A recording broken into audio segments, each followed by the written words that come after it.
नमस्कार साथियों, स्वागत है आप सभी का हमारे डिजिटल प्लेटफॉर्म में। दोस्तों, आज हम अल्टरनेटर और सिंक्रोनस मोटर से जुड़े महत्वपूर्ण एमसीक्यू करने वाले हैं। यह एमसीक्यू आपको आने वाली परीक्षा आईटीआईटीओ, एमपीबी लाइनमैन, प्लांट असिस्टेंट और टेस्टिंग असिस्टेंट और भी अन्य एक दिवसीय एग्जाम में ये बहुत ही महत्वपूर्ण होने वाले हैं यह प्रश्न। दोस्तों, इस वीडियो को आप हमारे लास्ट तक देखिए और यदि हमारा यह वीडियो आपको पसंद आता है तो अपने दोस्तों के साथ शेयर करना ना भूलें।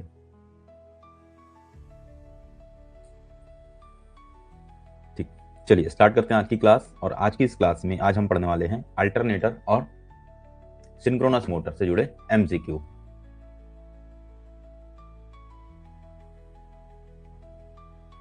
ठीक,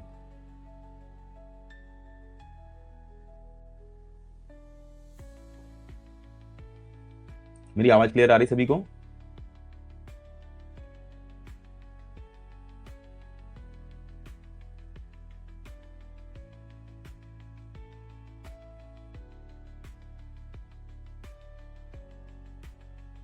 चलिए स्टार्ट करते हैं पहला क्वेश्चन से।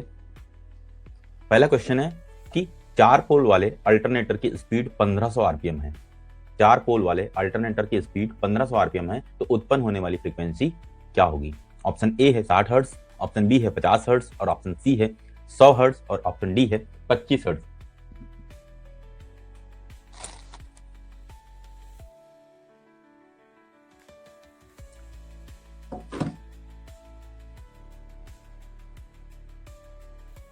चलिए इसको सॉल्व करते हैं। देखिए क्या होता है कि सिंक्रोनस, आप इसके फॉर्मूले को इस तरह से, एक्चुअली इसका फॉर्मूला जो होता है F बराबर होता है P(n)/120। इस फॉर्मूले से आप फ्रीक्वेंसी निकाल सकते हैं। ठीक, ये फॉर्मूला आया कहां से? ये फॉर्मूला आया सिंक्रोनस स्पीड के फॉर्मूले से, n बराबर 120 F/P। ये फॉर्मूला इस फॉर्मूले से आया, यही था सिंक्रोनस स्पीड का फॉर्मूला 120 F/P। तो F को हमने इसी साइड रख दिया, बाकी P को इधर तिरिया गुणा किया तो P × n हो गया, और 120 यहाँ पर गुणा में है तो इधर भाग में चले जाएगा, तो इस तरह से ये Pn/120 हो गया है। इसमें वैल्यू रखेंगे हम, इसमें वैल्यू रखें तो क्या हुआ कि F बराबर हो जाएगा नंबर ऑफ पोल्स। P की वैल्यू क्या है? नंबर ऑफ पोल्स कितने हैं? 4, और n आरपीएम, n मतलब स्पीड, आरपीएम कितनी है? 1500 आरपीएम। 1500 आरपीएम ये हो गया अपॉन 120। इसको सॉल्व करेंगे,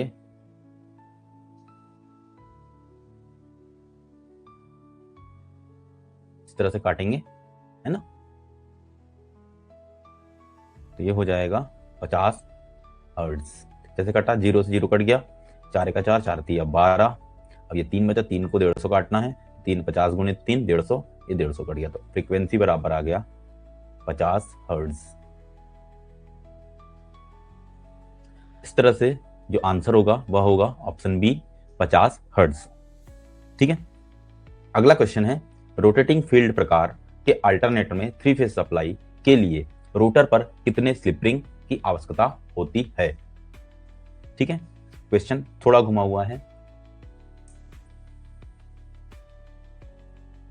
सामान्यतः हमको ऐसा लग रहा है कि 3 स्लिप रिंग होने चाहिए क्योंकि 3 फेज सप्लाई बोल रहा है ना, पर ऐसा नहीं है। क्वेश्चन फिर से पढ़ते हैं कि रोटेटिंग फील्ड प्रकार, रोटेटिंग फील्ड अल्टरनेटर में 2 वाइंडिंग होती है, एक होती है आर्मेचर वाइंडिंग और एक होती है फील्ड वाइंडिंग। ठीक है, अल्टरनेटर में 2 वाइंडिंग होती है, एक होती है फील्ड वाइंडिंग जिससे मैग्नेटिक फील्ड उत्पन्न होता है, और एक होती है आर्मेचर वाइंडिंग जिसमें पावर उत्पन्न होता है, इसमें पावर जनरेशन होता है। ठीक है, इससे पावर जनरेशन होगा इसमें। तो आर्मेचर वाइंडिंग 3 फेज की होती है, क्यों? क्योंकि पावर अल्टरनेटर या तो थ्री फेज की होगी या तो सिंगल फेज की होगी। तो मोस्टली अल्टरनेटर थ्री फेज के होते हैं, तो थ्री फेज की ही वायरिंग होगी। क्लियर। तो आर्मेचर हमेशा थ्री फेज वायरिंग में होता है। अब रोटेटिंग फील्ड पूछा है इन्होंने ना, तो मैग्नेटिक फील्ड जो है वह घूम रहा है, तो स्लिप रिंग लगेंगे मैग्नेटिक फील्ड के लिए। मैग्नेटिक फील्ड बनाई जाती है डीसी सप्लाई से। मैग्नेटिक फील्ड बनाई जाती है डीसी सप्लाई से। तो डीसी सप्लाई के लिए कितने स्लिप रिंग की आवश्यकता होगी?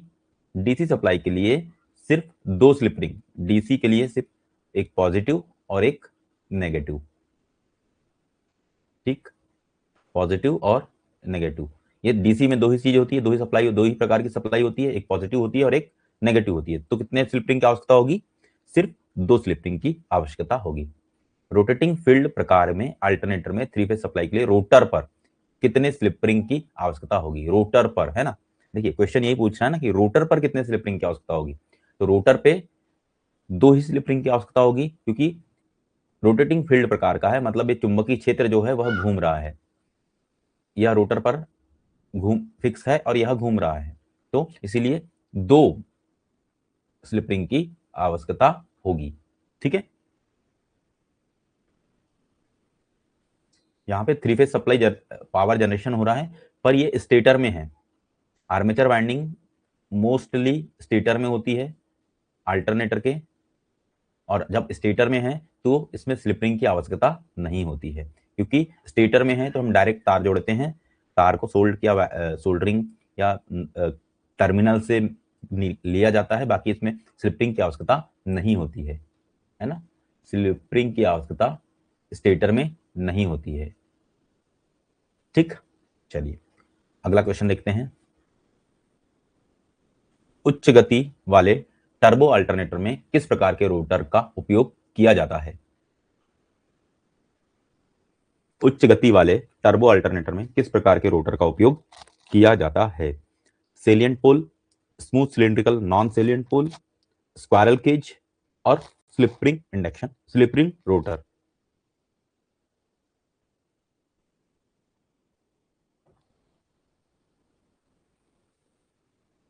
इसका राइट आंसर है smooth cylindrical non salient pole rotor. देखिए रोटर दो प्रकार के होते हैं अल्टरनेटर में। रोटर जो होते हैं वो दो प्रकार के होते हैं। एक होता है सेलियंट पोल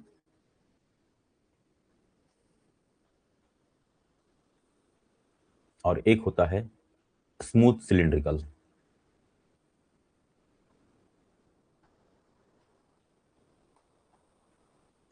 एक होता है सेलियंट पोल, मतलब इसमें पोल उभरे हुए होते हैं, और एक होता है स्मूथ सिलिंड्रिकल, इसमें पोल उभरे हुए नहीं होते हैं। ठीक है।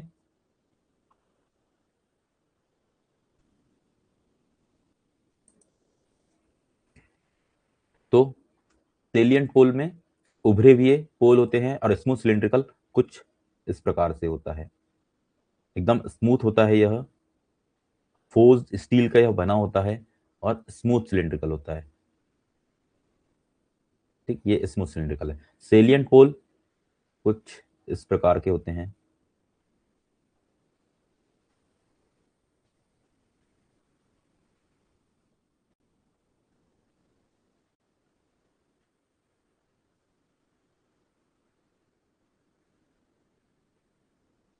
इस प्रकार से ये होते हैं। ठीक है।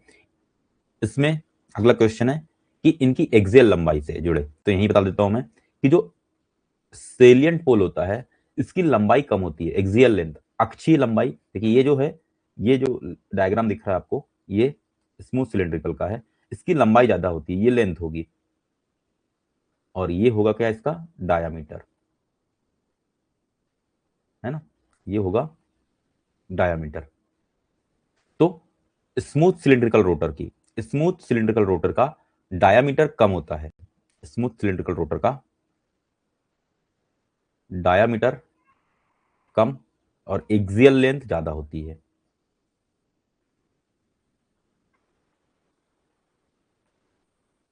लंबाई ज्यादा होती है, डायमीटर कम होता है स्मूथ सिलिंड्रिकल रोटर का, और इसे हाई स्पीड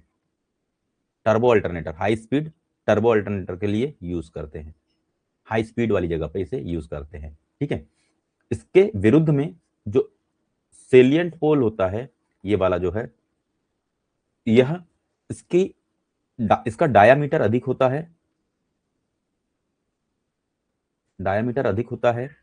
एक्सियल लेंथ, अक्षीय लंबाई, मतलब जो लंबाई होगी उसकी वह कम होगी, एक्सियल लेंथ कम होती है। और यह लो स्पीड, लो और medium speed,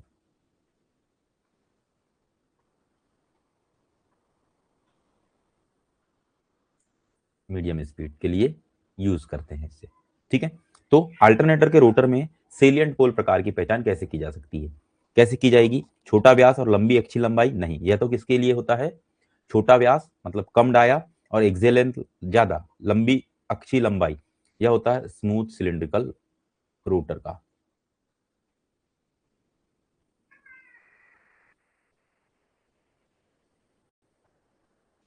smooth cylindrical rotor का। ठीक है, और बड़ा व्यास छोटी लंबाई, ये होता है सेलिएंट पोल रोटर का। ठीक है, छोटा व्यास छोटी लंबाई और बड़ा व्यास बड़ी लंबाई, ये दोनों ही नहीं होते हैं। ठीक है, ये दोनों ही नहीं होते हैं। तो ये क्वेश्चन बहुत इंपॉर्टेंट है, कई बार एग्जाम में पूछा जा चुके हैं ये दोनों क्वेश्चन। इसके अलावा ये हाई स्पीड और ये लो एंड मीडियम स्पीड, इसके अलावा एक क्वेश्चन और पूछता है, नंबर ऑफ पोल्स। तो मोस्टली जो स्मूथ सिलिंड्रिकल रोटर होता है वह 2 या 4 पोल मशीन में यूज होते हैं, 2 या मैक्सिमम 4 पोल, बस उससे अधिक नहीं। लेकिन 6 पोल, 8 पोल, 12 पोल, जब नंबर ऑफ पोल जहां अधिक है वहां पर सेलिएंट पोल रोटर यूज होता है। मतलब इनवर्सली प्रोपोर्शनल है, जहां सेलिएंट पोल होगा वहां पे नंबर ऑफ पोल्स अधिक होंगे, वहां पर यूज होगा। और जो स्मूथ सिलिंड्रिकल रोटर है वहां पे नंबर ऑफ पोल्स कम है, वहां पर हम इसको यूज करेंगे। ठीक है, चलिए अगला क्वेश्चन देखते हैं। अल्टरनेटर में हंटिंग दोष को रोकने के लिए फील्ड पोल कोर में क्या प्रदान किया जाता है? Commutator, slip ring, damper winding और इंटरपोल।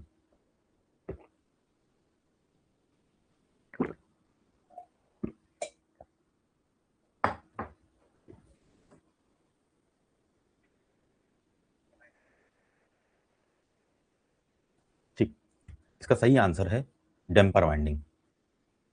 हंटिंग दोष को दूर करने के लिए डैम्पर वाइंडिंग का यूज करते हैं, जो कि मेन पोल में फिक्स होती है। ठीक है, मेन पोल में फिक्स होती है डैम्पर वाइंडिंग।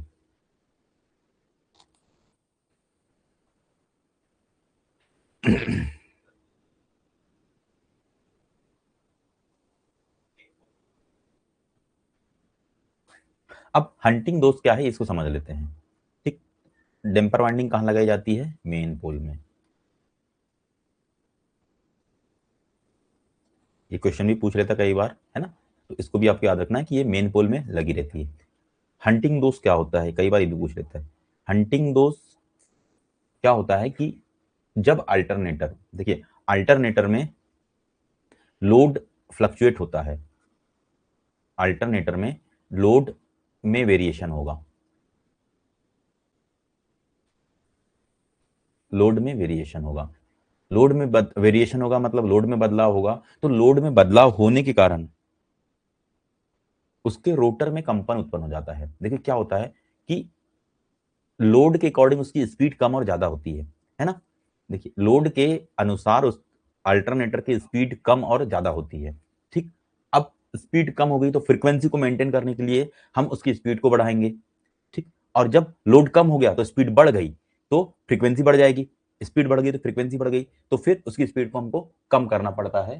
ठीक है, तो जब भी लोड में बदलाव होता है तो उसकी स्पीड में भी बदलाव होता है और फिर एक फाइनल पोजीशन में वह दोलन करता है, कभी कम कभी ज्यादा, कभी कम कभी ज्यादा, ये स्पीड में वेरिएशन उसके होते रहता है। तो इस कारण से रोटर में कंपन होने लगता है। रोटर में कंपन होने लगता है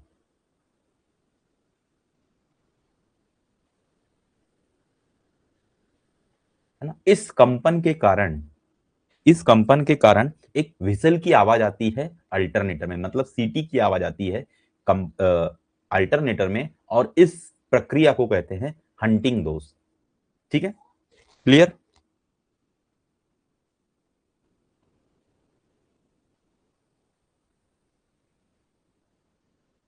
विसल की आवाज आएगी, सीटी की आवाज आएगी, और इस सीटी की आवाज को कहते हैं हंटिंग दोष। ठीक है, इस सीटी की आवाज को कहते हैं हंटिंग दोष।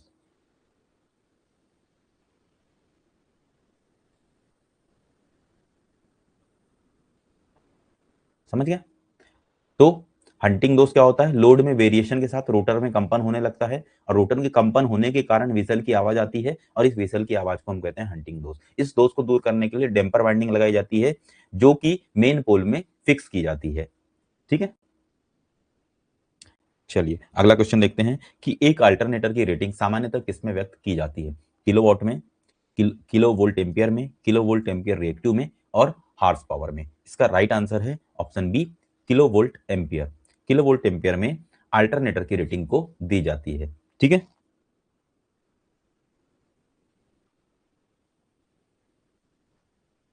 चलिए अगला क्वेश्चन देखते हैं।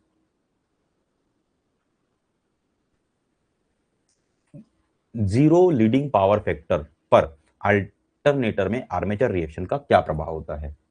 और क्रॉस मैग्नेटाइजिंग, डीमैग्नेटाइजिंग, मैग्नेटाइजिंग, या कोई प्रभाव नहीं।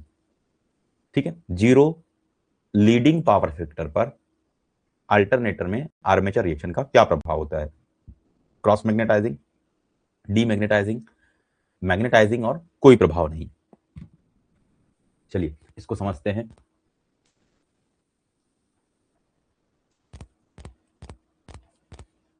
देखिए ये क्वेश्चन है, तो देखो जीरो लीडिंग पावर फैक्टर पे, जीरो लीडिंग पावर फैक्टर मतलब जब पावर फैक्टर जीरो होगा, मतलब cos 90 की वैल्यू होती है जीरो ना, cos 90 की जीरो वैल्यू हो रही, मतलब 90 डिग्री का एंगल है वोल्टेज और करंट के बीच में, मतलब और लीडिंग है इसलिए करंट आगे है और वोल्टेज पीछे है। तो जब alternator zero leading power factor पे कार्य करता है, इसका अर्थ है कि पावर फैक्टर कितना है? जीरो है और लीडिंग है। करंट जो है वो वोल्टेज से 90 डिग्री आगे रहेगी, तब ही तो cos 90 बराबर जीरो होगा। और करंट वोल्टेज से 90 डिग्री आगे है, मतलब लोड कैसा है? पूरी तरह कैपेसिटिव है। लोड जो है पूरी तरह कैपेसिटिव है, ये केस कैपेसिटिव लोड का है। इस स्थिति में आर्मेचर रिएक्शन का जो प्रभाव होता है वह पूर्णतः मैग्नेटाइजिंग होता है। मैग्नेटाइजिंग, वो भी प्रबलकारी। मतलब इसका मतलब ये होता है कि यह मुख्य फ्लक्स को बढ़ाता है। जो फील्ड, वहां पर जो फील्ड का फ्लक्स है ना, मेन फ्लक्स, उसको यह बढ़ाता है, और परिणाम स्वरूप जब फ्लक्स की संख्या में परिवर्तन हो गया और फ्लक्स बढ़ गए, तो फ्लक्स के बढ़ने से वोल्टेज बढ़ने लगता है। ठीक है, जैसे ही फ्लक्स बढ़े तो वोल्टेज बढ़ने लगता है, और अल्टरनेटर को इस कंडीशन में कहते हैं हम कि वह ओवर एक्साइटेड कंडीशन में चल रहा है। ठीक है, तो इस केस में क्या हो रहा है? वोल्ट करंट जो है वो वोल्टेज से 90 डिग्री आगे चल रहा है। आर्मेचर का एमएमएफ जो है वह फील्ड के एमएमएफ एक ही दिशा में कार्य कर रहे हैं। मतलब आर्मेचर के द्वारा जो मैग्नेटिक फील्ड उत्पन्न हो रही है, वह जो चुंबकीय क्षेत्र है, मेन फील्ड जो है, उसकी दिशा में ही कार्य कर रहा है, और एक उन दोनों मिलकर एक मजबूत चुंबकीय क्षेत्र बना रहे हैं, इसलिए फ्लक्सों में वृद्धि हो रही है। ठीक है, तो ओवरऑल मैग्नेटाइजिंग इफेक्ट होगा इसका राइट आंसर। क्या होगा? मैग्नेटाइजिंग होगा। मैग्नेटाइजिंग होगा मतलब बढ़ाने वाला होगा, फ्लक्स को बढ़ाने वाला, फ्लक्स को बढ़ाएगा ये।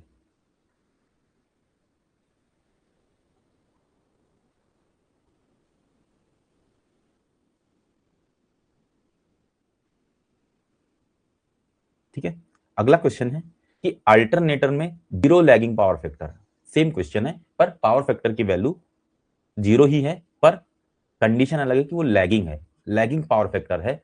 तब डीमैग्नेटाइजिंग प्रभाव की भरपाई के लिए क्या करना होगा? यहां पर ये नहीं पूछा है कि कौन सा प्रभाव होगा, प्रभाव इन्होंने बता दिया कि डीमैग्नेटाइजिंग होगा। प्रभाव डीमैग्नेटाइजिंग होगा, अब इसकी भरपाई के लिए क्या करना पड़ेगा, रोटर की स्पीड कम करना है, फील्ड एक्साइटेशन करंट को बढ़ाना है, फील्ड एक्साइटेशन करंट को घटाना है, या आर्मेचर रेजिस्टेंस को घटाना है। तो इसका राइट आंसर है, देखिए यहां पर लीडिंग पावर फैक्टर था पहले वाले क्वेश्चन में, तो ओवर एक्साइटेड हो रहा था, तो यहां पर हमको क्या करना पड़ेगा, अब ये under zero lagging power factor है, लैगिंग पावर फैक्टर है, तो ये क्या है, अंडर एक्साइटेड कंडीशन में है,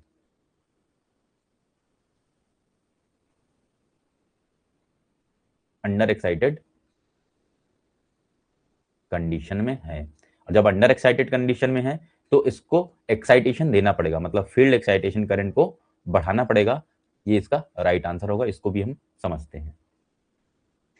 जीरो लैगिंग पावर फैक्टर की स्थिति में क्या होगा कि जब अल्टरनेटर में जीरो लैगिंग पावर फैक्टर हो रहा है तो करंट जो है 90 डिग्री पीछे चल रही होती है, करंट जो है वोल्टेज से 90 डिग्री पीछे चलेगी, तब ही जीरो लैगिंग पावर फैक्टर होगा। ठीक, इस तरह से ये करंट होगी और ये होगा वोल्टेज।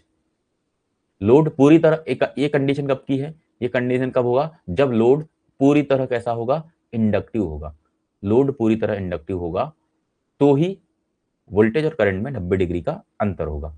आर्मेचर रिएक्शन पूरी तरह कैसा होगा, डीमैग्नेटाइजिंग होगा, आर्मेचर रिएक्शन पूरी तरह डीमैग्नेटाइजिंग होगा, अर्थात यह मुख्य फ्लक्स को वीक करेगा, कम करेगा। डीमैग्नेटाइजिंग का मतलब होता है पूरा विरोध करना, जो मेन फ्लक्स है उसका विरोध करना, मेन फ्लक्स का विरोध करेगा आर्मेचर का फ्लक्स, तो कुछ फ्लक्स कट जाएंगे और रिजल्टेंट फ्लक्स जो होगा उन दोनों का अंतर होगा।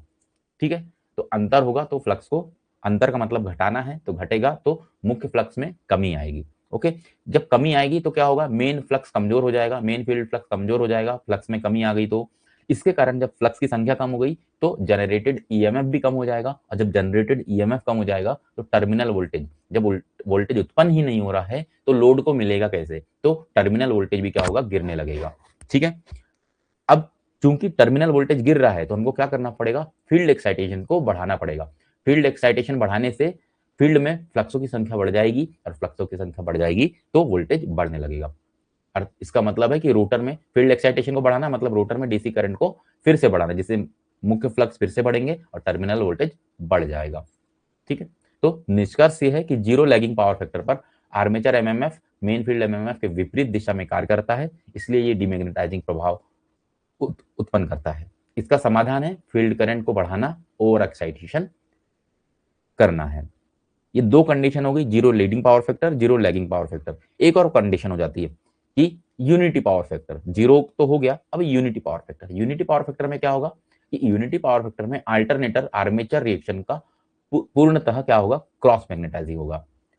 आर्मेचर रिएक्शन का जो इफेक्ट होगा वह पूर्णतः क्या होगा, क्रॉस मैग्नेटाइजिंग होगा।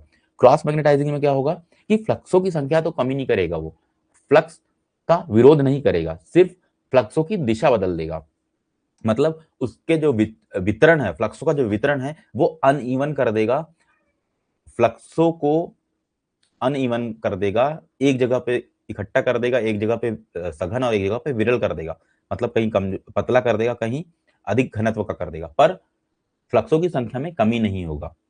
ठीक है, तो ये शॉर्ट में टेबल है जिसमें तीन कंडीशन दी हुई है, शॉर्ट में टेबल है जिसमें तीनों कंडीशन दी हुई है, unity power factor, zero lagging और जीरो लीडिंग, ये तीनों कंडीशन को आपको याद रखना है, आर्मेचर रिएक्शन का प्रभाव। ठीक है, चलिए अगला क्वेश्चन, अल्टरनेटर के ईएमएफ समीकरण में पिच फैक्टर की गणना करने का सही सूत्र क्या है, जहां अल्फा जो है कॉइल स्पान के कम होने का इलेक्ट्रिकल एंगल है, जिसको कॉर्डेड एंगल भी कहते हैं, इसको कॉर्डेड एंगल भी कहते हैं, जो अल्फा होता है ना, इसे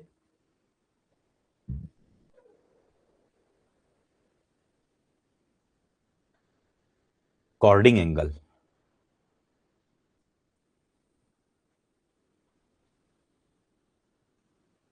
कॉर्डिंग एंगल भी कहते हैं। तो सूत्र क्या है, sine alpha by two, cos alpha by two और टेन अल्फा बाय टू, इसका राइट आंसर होगा कॉस अल्फा बाय टू। चलो देखते हैं, देखिए अल्टरनेटर के ईएमएफ समीकरण में पिच फैक्टर जो होता है केपी, क्या होता है समीकरण, समीकरण ये है इसका,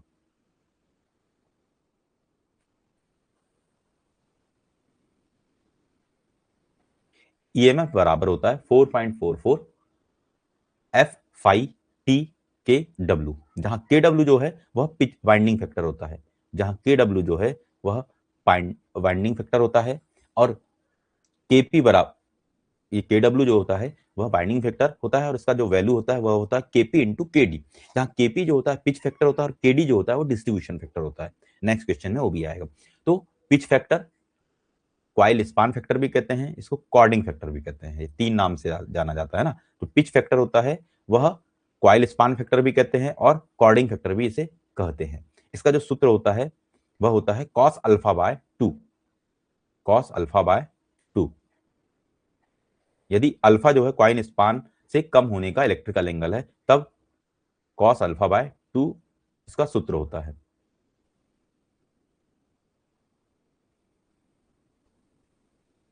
अल्फा बाय 2, ठीक है। यदि कॉइल फुल पिच है मतलब 180 डिग्री इलेक्ट्रिकल है तब अल्फा बराबर क्या हो जाएगा, 0, क्योंकि देखिए कॉइल स्पान मान लीजिए कि 180 डिग्री पे होना है, ये है एन और ये है एस, तो इन दोनों के बीच में मैं मान लेता हूं कि 180 डिग्री इलेक्ट्रिकल थीटा है ना, ये थीटा 180 डिग्री है। अब हम इस कॉइल को जो इस पोजीशन में रखना था इस पोजीशन में न रखते हुए हम इसे यहां रख रहा हूं, ये इस तरह से रखेंगे ब्लैक वाली से, और कुछ डिग्री पहले हम इस कॉइल का दूसरा साइड रखेंगे। रखना यहां पर था और रख हम इस कॉइल की साइड को यहां पे रहे हैं, मतलब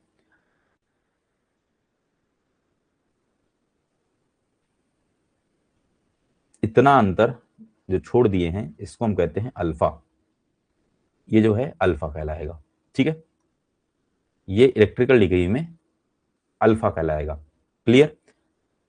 इसका जो फैक्टर होता है इसको कहते हैं cos alpha by 2, pitch factor, ठीक है। कॉर्डिंग एंगल का फैक्टर जो होता है वह होता है कॉस अल्फा बाय 2।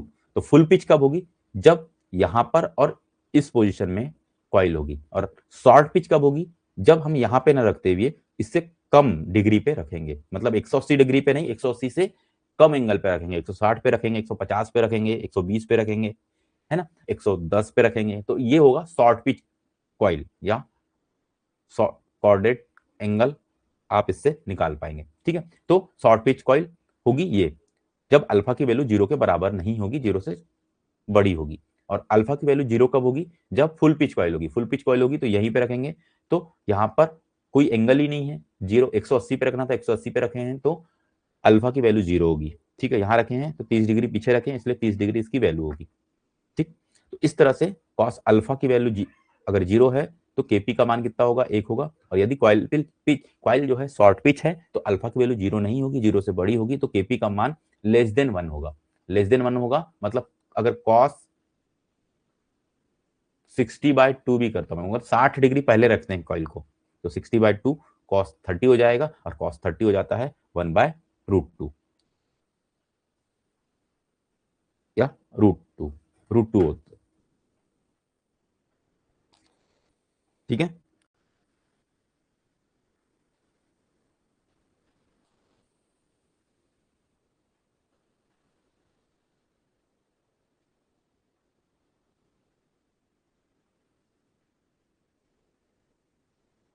0.866 कॉस 30 होता है 0.866,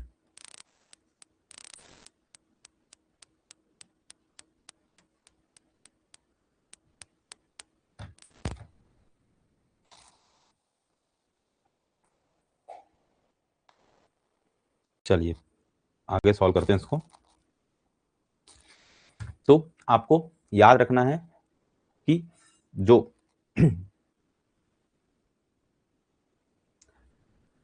पिच फैक्टर होता है केपी होता है, इसकी वैल्यू 0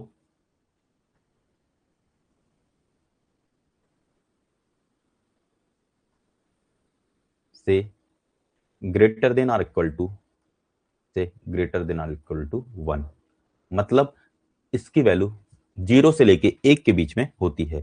पिच फैक्टर की वैल्यू 0 से लेके 1 के बीच में होती है, ठीक है। अगला क्वेश्चन है डिस्ट्रीब्यूशन फैक्टर का मान हमेशा कितना होता है, 1 से अधिक, 1 के बराबर, 1 से कम और 0। इसका राइट आंसर है 1 से कम। डिस्ट्रीब्यूशन फैक्टर जो होता है वह केडी होता है, ये वाइंडिंग फैक्टर के ही फॉर्मूले में आता है, केडी बराबर केपी इंटू केडी, है ना। वाइंडिंग फैक्टर बराबर होता है, ये होता है वाइंडिंग फैक्टर,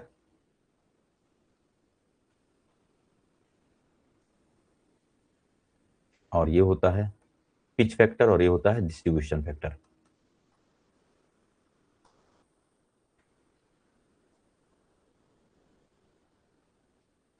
तो इसकी वैल्यू कितनी होती है, तो इसकी वैल्यू होती है 0 से लेके 1 के बीच। देखिए, जब किसी फेज की वाइंडिंग को एक ही स्लॉट में रखने की बजाय कई स्लॉट्स में वितरित किया जाता है तो उत्पन्न ईएमएफ का जो वेक्टर योग होता है वह अंकगणितीय योग से कम हो जाता है। इसकी कमी को दर्शाने वाला गुणांक जो होता है वह केडी कहलाता है। ठीक है,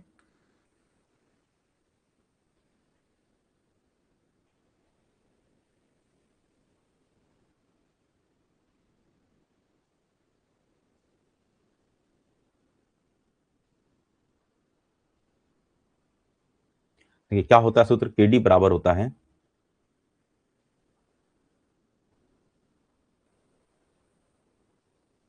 आगे क्वेश्चन में आएगा ये साइन एम बीटा अपॉन 2 और फिर upon M sine beta by 2। इस फॉर्मूले को भी आपको याद रखना है ना। इस फॉर्मूले को बहुत अच्छे से याद रखना है क्योंकि ये भी डायरेक्ट एग्जाम में आता है कि डिस्ट्रीब्यूशन फैक्टर का फॉर्मूला कौन सा होता है ना। तो जहां पर m जो है वो प्रति फेज प्रति पोल स्लॉटों की संख्या होती है, बीटा जो है दो पास पास स्लॉट के बीच का इलेक्ट्रिकल एंगल होता है, मतलब जो आजू बाजू में जो स्लॉट होते हैं उनके बीच कितना एंगल होता है वह बताता है इलेक्ट्रिकल एंगल को। ठीक है, और केडी की वैल्यू जो होती है वह होती है 0 से लेके 1 के बीच में, 0 से लेके 1 के बीच में केडी की वैल्यू होती है। इसके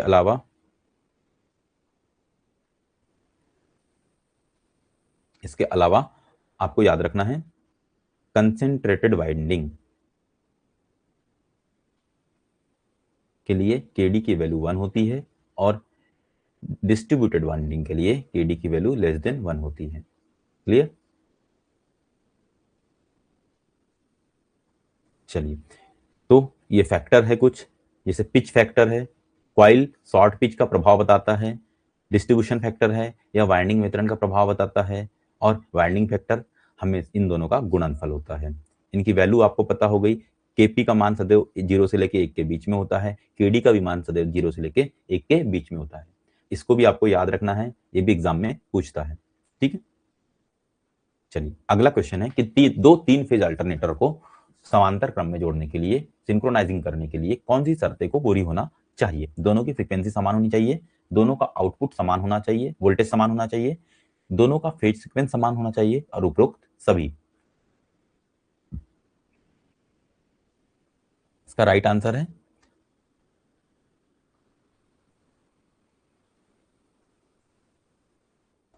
उपरोक्त सभी।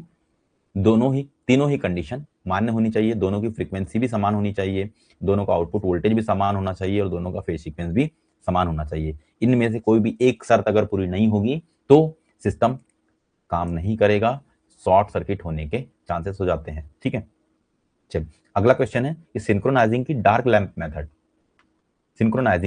लैंप विधि में यदि तीनों लैंप एक साथ जलते बुझते नहीं है बल्कि अलग अलग समय पर जलते बुझते हैं तो यह क्या दर्शाता है। मशीन आउट ऑफ फेज है, यानी तीनों फेज सीक्वेंस सही नहीं है, दोनों की फ्रीक्वेंसी बिल्कुल समान नहीं है, दोनों का वोल्टेज शून्य है और अल्टरनेटर ओवरलोड है। इसका राइट आंसर है मशीनें आउट ऑफ फेज है। मशीनें आउट ऑफ फेज है मतलब फेज सीक्वेंस सही नहीं है। देखिए ये है dark lamp method. Dark lamp method में क्या होता है कि सेम फेज में, देख लीजिए ये बस बार है, ये बस बार है और इस बस बार में कोई वोल्टेज है ठीक है, ये वीबी कोई वोल्टेज है। अब इस वीबी वोल्टेज के साथ हम इस इनकमिंग मशीन को, जिस जो अल्टरनेटर जोड़ा जाता है पैरेलल में, उसको कहते हैं इनकमिंग मशीन। कई बार ये भी क्वेश्चन में आ जाता है ना। तो इनकमिंग मशीन क्या होती है? एक होती है इनकमिंग मशीन, एक होती है रनिंग मशीन, है ना। तो इनकमिंग मशीन क्या होती है? जिसे जोड़ना है, एक अल्टरनेटर पहले से काम कर रहा है, चाहे तो हम उसके साथ में जोड़ रहे हैं दूसरे अल्टरनेटर को, या बस बार में जोड़ रहे हैं, तो जिसे जोड़ रहे हैं वो कहलाती है इनकमिंग मशीन, है ना। अब यहाँ देखिए वोल्टेज है, बस बार है, वोल्टेज है, तो कोई ना कोई अल्टरनेटर से यहाँ पे सप्लाई आ रही है। तो जो जिस अल्टरनेटर से इसमें सप्लाई आ रही है वो रनिंग मशीन है, ठीक है। तो इस बस बार में हमें इस अल्टरनेटर को जोड़ना है, तो इस बस बार के वोल्टेज आर फेज और इसके आर फेज, इन दोनों के बीच में हम एक बल्ब लगा देते हैं। उसके बाद में बी फेज और इसके बी फेज में, बस बार के बी सी वाई फेज में, और मशीन के इनकमिंग मशीन के वाई फेज के बीच में हमें एक एक बल्ब लगा देते हैं, जो कि 440 वोल्ट का होता है। अब इसको चालू करते हैं। चालू करने में सही कंडीशन क्या होती है? 3 कंडीशन होगी। यदि सही सभी लैंप एक साथ पूरी तरह बुझ जाएं, मतलब तीनों लैंप एक साथ बुझ जाएं, तब दोनों सिस्टम का क्या होगा? वोल्टेज बराबर होगा। देखिए यहां पर वीबी है, यदि इस मशीन के द्वारा उत्पन्न वोल्टेज वीबी होगा तो वोल्टेज दोनों का बराबर है, ठीक है, क्लियर। और फेज भी समान है, जब बंद हो रहे हैं तो फेज भी दोनों के समान है, और जब समान फेज हैं समान, तो ये बिल्कुल सही पोजीशन है, सही कंडीशन है, ठीक है। स्थिति 2 है कि लैंप क्रम से जलते बुझते हैं। लैंप क्रम से जलते बुझते हैं मतलब लैंप एक सीक्वेंस से साथ में जलते बुझ रहे हैं, जल रहे हैं बुझ रहे हैं, जल रहे हैं बुझ रहे हैं, है ना। तो ये क्या है कि इनकी फ्रीक्वेंसी अलग होती है, फ्रीक्वेंसी अलग हो रही है, फ्रीक्वेंसी मैच नहीं कर रही है बस बार की और इनकमिंग अल्टरनेटर की, हमको फ्रीक्वेंसी को एडजस्ट करना है, ठीक है। तीसरी कंडीशन होती है कि लैंप एक साथ नहीं बुझते, एक साथ जलते बुझते नहीं है, अलग अलग समय पे जलते बुझते हैं। तो इनका क्या है? फेज सीक्वेंस गलत है, और यही सवाल में पूछा है। सवाल में क्या पूछा है कि तीनों लैंप अलग अलग समय पे जलते बुझते हैं, तो क्या कंडीशन है? तो फेज सीक्वेंस तीनों के अलग अलग है ना। जो फेज सीक्वेंस जोड़े हैं हमने इनकमिंग मशीन का, मशीन है आउट ऑफ फेज है या फेज सीक्वेंस सही नहीं है, ठीक है। यही क्वेश्चन पूछा है। 3 कंडीशन होगी, एक तो पढ़ लिए, दूसरी क्या है कि फ्रीक्वेंसी अलग होगी, कब होगी? जब लैंप क्रम से जलते बुझते, मतलब एक साथ बंद होंगे एक साथ चालू हो जाएंगे, तो फ्रीक्वेंसी अलग है, फेज सही है, फेज सही है। यदि बल्ब बंद ही है, चालू ही नहीं हो रहे हैं, तीनों बल्ब चालू ही नहीं हो रहे हैं, मतलब दोनों के वोल्टेज बराबर हो गए हैं, दोनों की फ्रीक्वेंसी बराबर होगी, दोनों के फेज सीक्वेंस बराबर हो गए, तो इसीलिए बल्ब बंद है, ठीक है। तो ये है डार्क लैंप मेथड। अगला क्वेश्चन है, अल्टरनेटर का वोल्टेज रेगुलेशन प्रतिशत निकालने का सही सूत्र क्या है? अल्टरनेटर का वोल्टेज रेगुलेशन का सही सूत्र निकालने का, वोल्टेज रेगुलेशन निकालने का सही सूत्र क्या है? Option A V no load plus V full load upon V no load into 100। Option B है V no load minus V full load upon V full load into 100। Option C है V no load plus V full load upon V full load into 100। और option D है V no load minus V full load upon V no load into 100। इसका right answer है option B.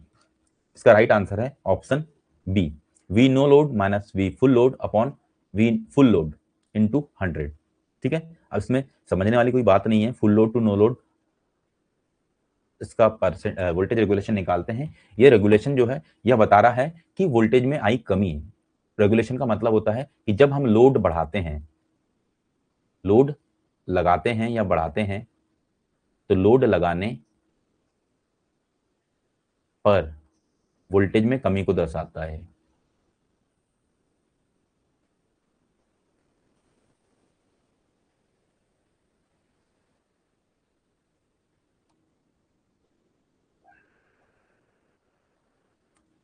Voltage में कमी को यह दर्शाता है। तो वी जो परसेंटेज रेगुलेशन होता है वह होता है V no load minus V full load upon V full load into 100।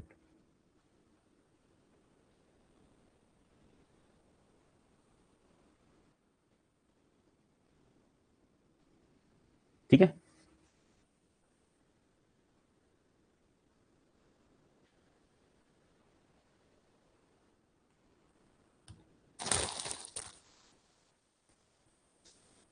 अगला क्वेश्चन है ब्रशलेस अल्टरनेटर में एक्साइटर की बनावट कैसी होती है। ब्रशलेस अल्टरनेटर में एक्साइटर की बनावट कैसी होती है। स्टेशनरी फील्ड कॉइल और rotating armature, rotating field coil और stationary armature, rotating field coil और rotating armature, stationary field coil और स्टेशनरी आर्मेचर।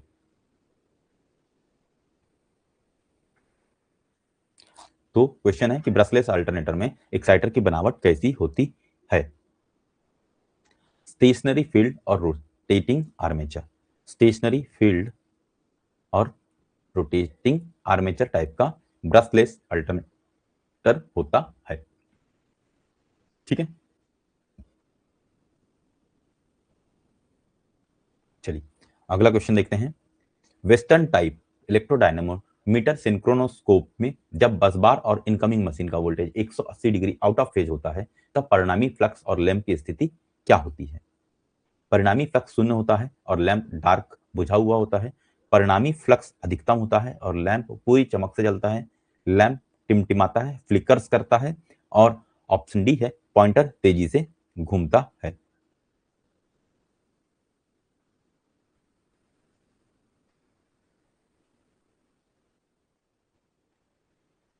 इसका राइट आंसर है ऑप्शन ए, परिणामी फ्लक्स शून्य होता है और लैंप डार्क बुझा हुआ होता है।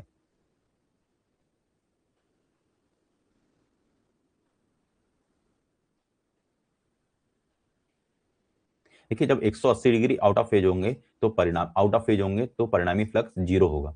जब 180 डिग्री आउट ऑफ फेज होगा इनकमिंग मशीन और सिंक्रोनस को बस बार, इनकमिंग मशीन और बस बार का वोल्टेज जब 180 डिग्री आउट ऑफ फेज होगा तो परिणामी फ्लक्स जो होगा ना वह शून्य होगा और शून्य होने के कारण टोटल फ्लक्स जीरो हो जाएगा और इसके कारण लैंप जो होगा वह बुझा हुआ होगा।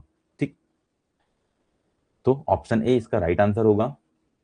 अगला क्वेश्चन है कि अल्टरनेटर में लीकेज फ्लक्स जो रिएक्टेंस वोल्टेज प्रेरित करता है वह करंट से कितने डिग्री आगे होता है।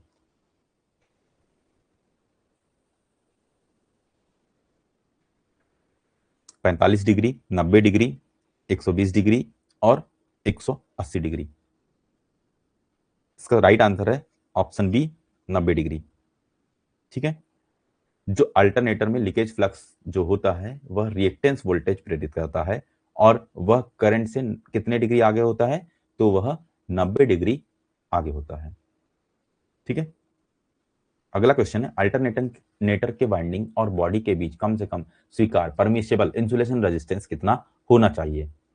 0.5 mega ohm, 1 kilo ohm, 100 mega ohm, 100 ohm और 1 मेगा ओम। इसका राइट आंसर है option D 1 mega ohm. Insulation resistance की वैल्यू मिनिमम तो मेगा ओम में होनी चाहिए। ठीक है, यहाँ पे 0.5 मेगा ओम एक ऑप्शन मैच कर रहा है और एक कर रहा है 1 मेगा ओम, तो इसका राइट आंसर जो है वह है 1 मेगा ओम। ठीक, अगला क्वेश्चन है BIS 3043/1966 के अनुसार, BIS 3043/1966 के अनुसार अल्टरनेटर के न्यूट्रल को अर्थ करने की अनुशंसित विधि कौन सी है। Solid earthing, resistance earthing, reactance earthing और उपरोक्त सभी। इसका राइट आंसर होगा ऑप्शन डी उपरोक्त सभी। सभी अर्थिंग की विधियां, तीनों अर्थिंग की विधियां अपनाई जा सकती है अल्टरनेटर के न्यूट्रल को अर्थिंग करने के लिए। ठीक है, यदि लोड का पावर फैक्टर यूनिटी है तो आर्मेचर रिएक्शन का प्रभाव केवल किस प्रकार का होता है। डीमैग्नेटाइजिंग, क्रॉस मैग्नेटाइजिंग, मैग्नेटाइजिंग और इंडक्टिव।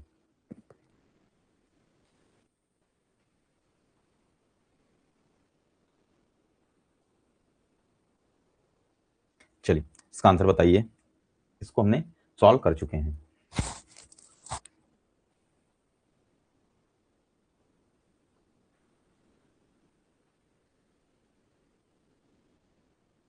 इसका राइट आंसर है ऑप्शन बी क्रॉस मैग्नेटाइजिंग। ठीक है, जब पावर फैक्टर यूनिटी होता है जब यूनिटी पावर फैक्टर होगा तो जो आर्मेचर रिएक्शन का प्रभाव होगा वह होगा क्रॉस मैग्नेटाइजिंग। इस कंडीशन में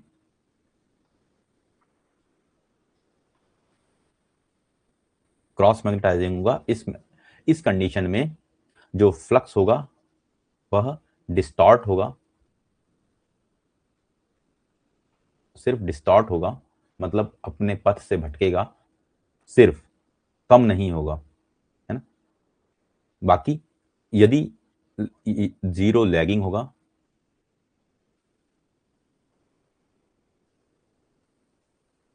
डीमैग्नेटाइजिंग होगा।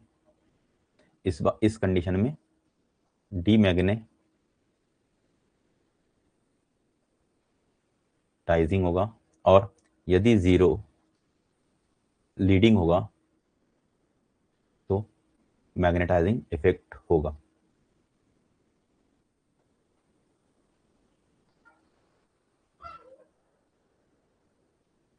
इस कंडीशन में फ्लक्स बढ़ेगा और इस कंडीशन में फ्लक्स कम होगा।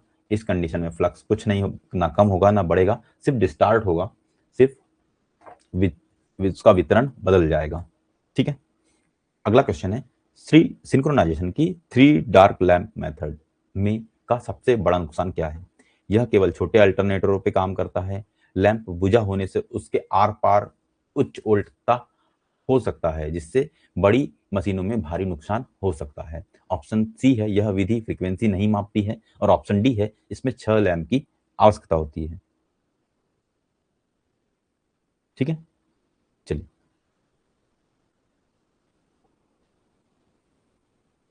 इसका सही आंसर है ऑप्शन बी। ऑप्शन बी इसका सही आंसर है कि लैंप बुझा होने पर भी उसके आर पार वोल्टता या वोल्टेज हो सकता है, जिससे बड़ी मशीनों में भारी नुकसान हो सकता है। ये कहना ये चाह रहे हैं कि ये आर फेज है और इसके बीच में लैंप लगा हुआ है। लैंप के बंद होने का कारण सिर्फ ये नहीं हो सकता कि इन दोनों दोनों के बीच में वोल्टेज बराबर है, वोल्टेज इक्वल है। लैंप फ्यूज हो जाने के कारण, उच्च वोल्टेज अगर इन दोनों के बीच में है तो लैंप फ्यूज हो जाएगा और लैंप नहीं चलेगा। लैंप नहीं चला तो हम क्या समझ रहे हैं कि वोल्टेज बराबर है और हमने मशीन इनकमिंग मशीन को बस बार से कनेक्ट कर दिया, जबकि ऐसा नहीं है। उन दोनों के बीच में बहुत ज्यादा वोल्टेज डिफरेंस होने के कारण भी बल्ब फ्यूज हो गया है और बल्ब बंद हो गया है। इसमें इस कंडीशन में बहुत भारी नुकसान हो सकता है। ठीक है, चलिए अगला क्वेश्चन है,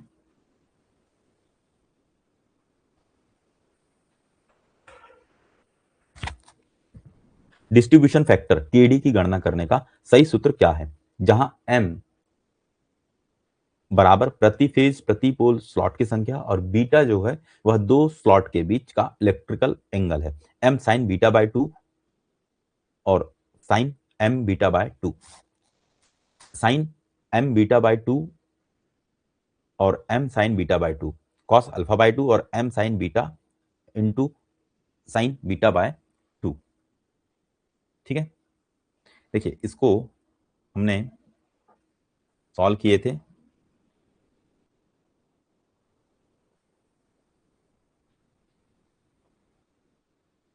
और ये है ऑप्शन बी इसका राइट आंसर। देखिए इसको क्वेश्चन को हमने पहले सॉल्व किए हैं, देख लीजिए।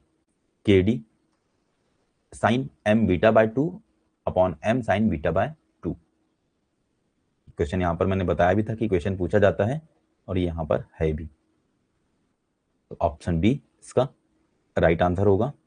यहाँ ऑब्लिक का क्वेश्चन साइन हट गया है ना, ये हो जाएगा sine M beta by 2 upon M sine beta by 2।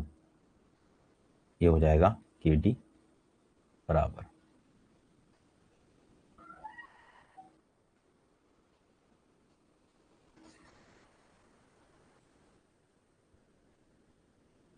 ठीक है, चलिए अगला क्वेश्चन है, एक ब्रशलेस अल्टरनेटर में एक्साइटर आर्मेचर से निकले एसी आउटपुट को डीसी में कैसे बदला जाता है? ब्रशलेस अल्टरनेटर में एक्साइटर आर्मेचर से निकलने वाले एसी आउटपुट को डीसी में कैसे बदला जाता है? कम्यूटेटर के द्वारा, स्लिपिंग के द्वारा, रोटर पर लगे डायोड्स के द्वारा और बाहरी रेक्टिफायर सर्किट के द्वारा। इसका राइट आंसर है ऑप्शन सी, रोटर पर लगे डायोड्स के द्वारा।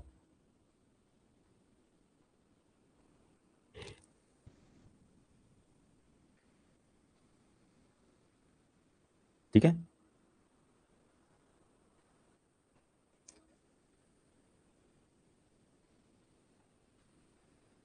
चलिए अगला क्वेश्चन देखते हैं कि सिंक्रोनोस्कोप का उपयोग करते समय अल्टरनेटर को बस बार से जोड़ने, स्विच को क्लोज करने का बिल्कुल सही समय कब होता है? जब हम सिंक्रोनोस्कोप का यूज कर रहे हैं और अल्टरनेटर को बस बार से जोड़ रहे हैं, पैरेलल ऑपरेशन की कंडीशन है, तो पैरेलल ऑपरेशन कब कराया जाए, स्विच को कब क्लोज करें?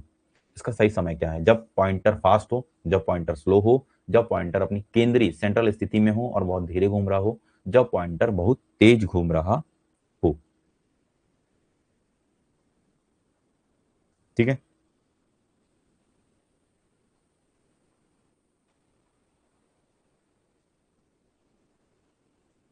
इसका राइट आंसर है ऑप्शन सी।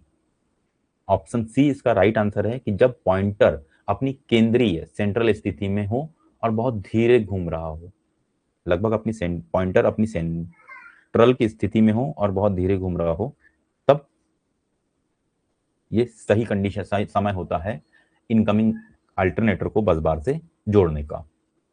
अगला क्वेश्चन है, भारतीय विद्युत नियम आईई रूल संख्या 61 के अनुसार सुरक्षित संचालन के लिए सभी इलेक्ट्रिकल मशीनों अल्टरनेटर में किस प्रकार की अर्थिंग अनिवार्य है? Single earthing, double earthing, triple earthing और अर्थिंग की आवश्यकता नहीं है।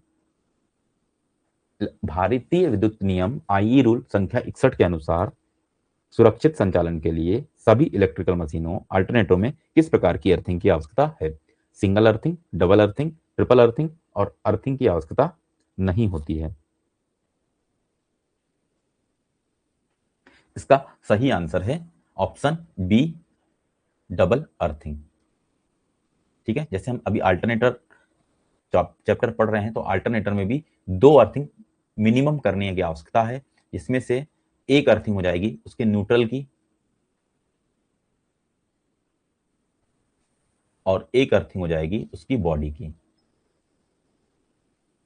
ठीक है, तो ये 2 अर्थिंग करना कंपलसरी है, एक अर्थिंग होगी न्यूट्रल की और एक अर्थिंग होगी बॉडी की। ठीक है,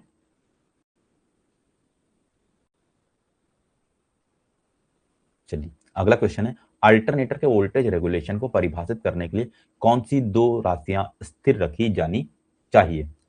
लोड और पावर फैक्टर, स्पीड और फील्ड करंट, आर्मेचर करंट और रिएक्टेंस, टर्मिनल वोल्टेज और फ्रीक्वेंसी। ऑप्शन एक बार फिर सुन लीजिए, लोड और पावर फैक्टर, स्पीड और current, field current, armature current और रिएक्टेंस, टर्मिनल वोल्टेज और फ्रीक्वेंसी।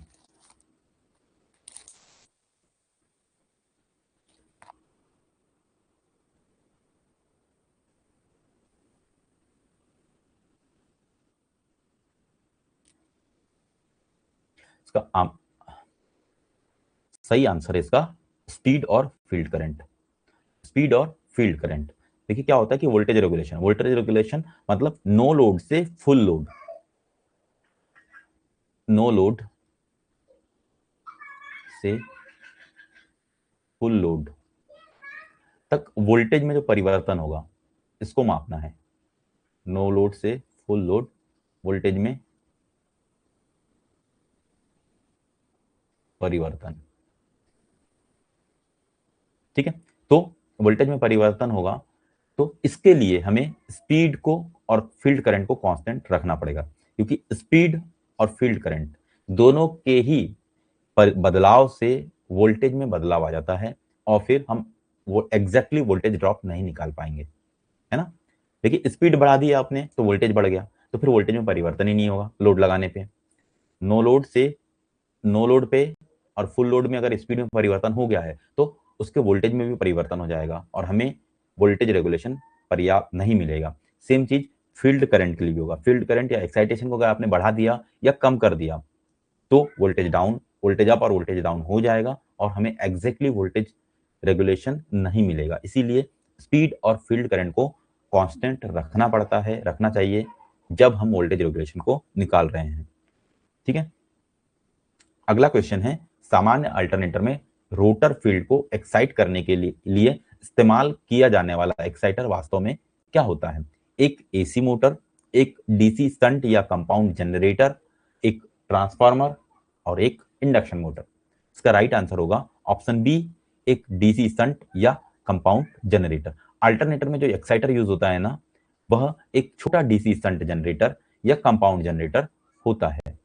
ठीक है, एक छोटा डीसी शंट जनरेटर या कंपाउंड जनरेटर होता है। यह जनरेटर की शाफ्ट, कई बार क्वेश्चन पूछता है ये भी कि यह कहां स्थित होता है, तो यह जनरेटर के ही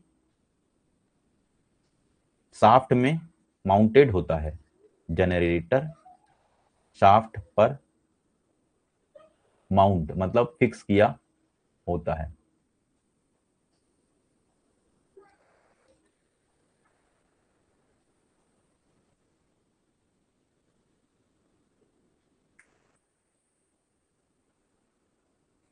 चलिए अगला क्वेश्चन देखते हैं।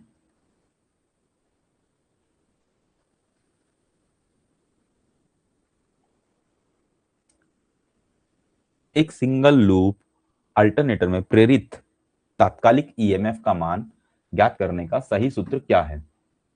E0 बराबर BLV cos थीटा, E0 बराबर BLV sin थीटा, E0 बराबर 5ZN अपॉन 60, E0 बराबर 4.445 FT।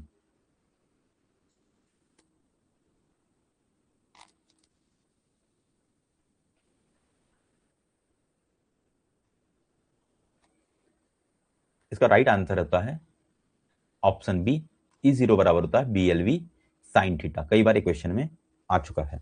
ठीक है, अगला क्वेश्चन है, 2 ब्राइट 1 डार्क लैंप विधि में सिंक्रोनाइजिंग स्विच क्लोज करने का बिल्कुल सही समय कौन सा है? बिल्कुल सही समय कौन सा है? जब तीनों लैंप बुझ जाए, जब 2 लैंप पूरी चमक हो और एक लैंप पूरी तरीके से बुझ जाए, जब तीनों लैंप पूरी तरीके से जल रहे हों और जब एक लैंप जले और 2 लैंप बुझ जाए।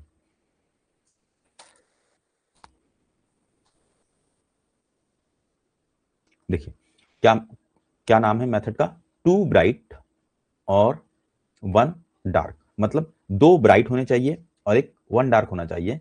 तो ये कंडीशन सही है लैंप इनकमिंग अल्टरनेटर को सिंक्रोनाइज करने की। ठीक है, तो इसके लिए राइट आंसर होगा ऑप्शन बी, जब 2 लैंप पूरी चमक और पर हो और एक लैंप पूरी तरीके से बुझा हो। इस कंडीशन में ही हमें इनकमिंग अल्टरनेटर को बस बार के साथ में जोड़ना चाहिए। ठीक, अगला क्वेश्चन है, क्या सिंक्रोनस मोटर, देखिए अब आ गए हैं हम, अल्टरनेटर हमारा खत्म हो चुका है, अब आ गए हैं हम सिंक्रोनस मोटर पे। ठीक, क्या सिंक्रोनस मोटर सेल्फ स्टार्ट होती है? इसका राइट आंसर है नहीं, सिंक्रोनस मोटर सेल्फ स्टार्ट नहीं होती है। इसे किसी अदर मींस के द्वारा सेल्फ स्टार्ट किया जाता है। पहले उसे चालू करने से पहले उसके जो फील्ड में हम सप्लाई दे रहे हैं, देखिए सिंक्रोनस मोटर में 2 प्रकार की सप्लाई लगती है। इसमें एक होता है फील्ड, जहां हम देते हैं डीसी सप्लाई, और एक होता है आर्मेचर, जहां हम देते हैं एसी सप्लाई। तो एसी सप्लाई तो हम शुरू से दे देते हैं, पर डीसी सप्लाई देने के लिए पहले इसे इसके रोटर को पोनी मोटर के द्वारा घुमाया जाता है। इसके रोटर को जहां पे फील्ड वाइंडिंग की हुई होती है, वहां पर पोनी मोटर के द्वारा, एक मोटर होती है जिसको पोनी मोटर कहते हैं, उस मोटर के साथ में इसके रोटर को घुमाया जाता है। और जब यह मोटर सिंक्रोनस स्पीड तक पहुंच जाती है, उसके बाद इस फील्ड में हम डीसी सप्लाई दे देते हैं और फिर इस मोटर को सेंट्रीफ्यूगल स्विच के द्वारा हटा लिया जाता है।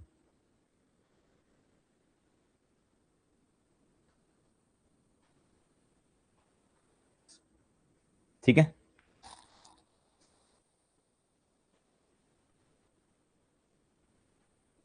तो इंपॉर्टेंट चीज याद रखिएगा कि यह सेल्फ स्टार्टिंग नहीं होती है सिंक्रोनस मोटर, जबकि ये 3 फेस मोटर होती है ना। सिंक्रोनस मोटर में डैम्पर वाइंडिंग किस प्रकार की वाइंडिंग के समान होती है? Slip ring winding, field winding, squirrel cage winding और आर्मेचर वाइंडिंग। सिंक्रोनस मोटर की में डैम्पर वाइंडिंग किस प्रकार की वाइंडिंग के समान होती है? Slip ring winding, field winding, squirrel cage winding और आर्मेचर वाइंडिंग। इसका सही आंसर है स्क्वायरल केज वाइंडिंग। ठीक है, स्क्वायरल केज वाइंडिंग।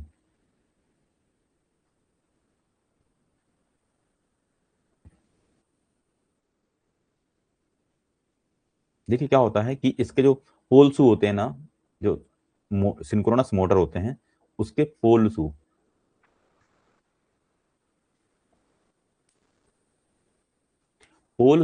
के दोनों एंड पे, पोल शू की दोनों तरफ एक कॉपर की रिंग होती है,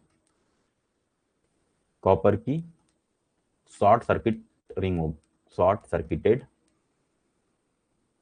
कॉइल लगी होती है, और इस कॉइल को ही हम कहते हैं डेम्पर कॉइल। ठीक है, इसे ही हम क्या कहते हैं?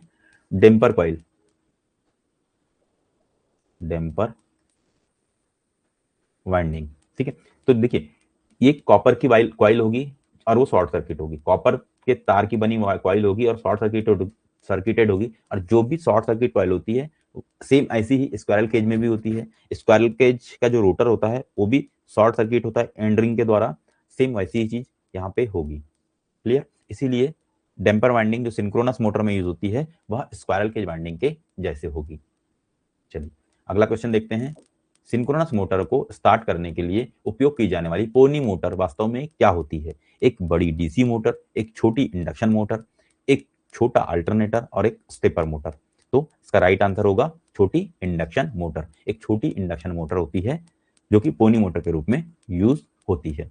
अगला क्वेश्चन है, सिंक्रोनस मोटर किस पावर फैक्टर पर कार्य कर सकती है? सिंक्रोनस मोटर किस पावर फैक्टर पे कार्य कर सकती है? केवल लैगिंग, केवल लीडिंग, केवल यूनिटी और सभी? Lagging, leading, unity. तो इसका राइट आंसर है ऑप्शन डी, सभी। सिंक्रोनस मोटर एक ऐसी मोटर है जो सभी पावर फैक्टर पे कार्य कर सकती है, लैगिंग पे भी कर सकती है, लीडिंग पे भी कर सकती है और यूनिटी पर भी कर सकती है। ठीक है, यदि क्वेश्चन अगला है, यदि सिंक्रोनस मोटर में एक्साइटेशन बढ़ाया जाता है, ओवर एक्साइटेड किया जाता है, तो पावर फैक्टर कैसा होगा? ठीक, इसका राइट आंसर है, ऑप्शन सुन लेते हैं एक बार। Lagging, option B leading, option C unity और ऑप्शन डी शून्य। ठीक है, इसका राइट आंसर है लीडिंग, लीडिंग होगा। ठीक है, जब भी एक्साइटेशन को बढ़ाया जाएगा तो पावर फैक्टर कैसा होगा? लीडिंग होगा।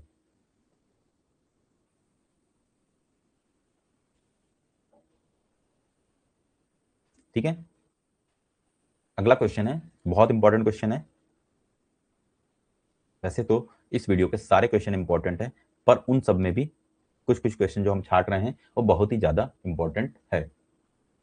जैसे कि ये क्वेश्चन, सिंक्रोनस मशीन का वी कर्व किन दो कारकों के बीच संबंध को दर्शाता है? वोल्टेज और करंट के बीच में, आर्मेचर करंट और एक्साइटेशन, फील्ड करंट के बीच में, पावर फैक्टर और लोड के बीच में, स्पीड और टॉर्क के बीच में। तो राइट आंसर होगा ऑप्शन बी, आर्मेचर करंट और एक्साइटेशन फील्ड करंट के बीच में। देखिए ये वी कर्व है। वी कर्व क्यों कहते हैं? क्योंकि इसका जो शेप दिख रहा है ना, इसके जो आकार है वो वी के आकार का बना होता है, इसलिए इसको हम वी कर्व कहते हैं। इसके वाई एक्सिस पे आर्मेचर करंट और एक्स एक्सिस पे फील्ड करंट या एक्साइटेशन करंट को लिया जाता है। यहाँ पे तीन पावर फैक्टर की कंडीशन है। ये है यूनिटी पावर फैक्टर। इस यूनिटी पावर फैक्टर पे सबसे कम करंट होती है, आर्मेचर करंट का मान सबसे कम होता है तो यूनिटी पावर फैक्टर पे होता है। और फिर इस यूनिटी पावर फैक्टर के चाहे आप लेफ्ट साइड जाएं चाहे आप राइट साइड जाएं, ठीक है, लेफ्ट साइड गए तो लैगिंग में भी आर्मेचर करंट बढ़ रही है, जहां पर जो सिंक्रोनस मोटर होती है वह अंडर एक्साइटेड कंडीशन में होती है। और जब आप यूनिटी पावर फैक्टर से आगे बढ़े, फील्ड करंट को आपने बढ़ाया तो मोटर ओवर एक्साइटेड होती है और इस कंडीशन में पावर फैक्टर हमारा क्या मिलता है? लीडिंग मिलता है। ठीक है, इस कर्व को आप एक बार समझ लीजिए कि देखिए ये आर्मेचर करंट है, armature current unity power factor में सबसे कम होती है। Armature current unity power factor में सबसे कम होती है, ठीक है। और जब आपने फील्ड करंट को इससे कम किया, मतलब इसके एक्साइटेशन को इससे कम किया, एक्साइटेशन करंट को कम किया, तो पावर फैक्टर लैगिंग होने लगता है और आर्मेचर करंट बढ़ने लगती है। सेम वही चीज यूनिटी पावर फैक्टर से करंट, फील्ड करंट को या एक्साइटेशन करंट को आपने आगे बढ़ाया, ज्यादा उसके मान को बढ़ाया, तो पावर फैक्टर लीडिंग होने लगता है और मोटर जो है ओवर एक्साइटेड होने लगती है, और इस कंडीशन में भी आर्मेचर करंट बढ़ने लगती है, ठीक है। तो ये वी कर्व था, जो कि सिंक्रोनस मशीन का वी कर्व है आर्मेचर करंट और फील्ड करंट, या जिसे हम एक्साइटेशन करंट भी कहते हैं, के बीच संबंध को दर्शाता है। जब लोड सप्लाई वोल्टेज, जब लोड और सप्लाई वोल्टेज स्थिर रहते हैं। कब खींचा जाता है, कंडीशन क्या है इसके लिए, कि जब लोड और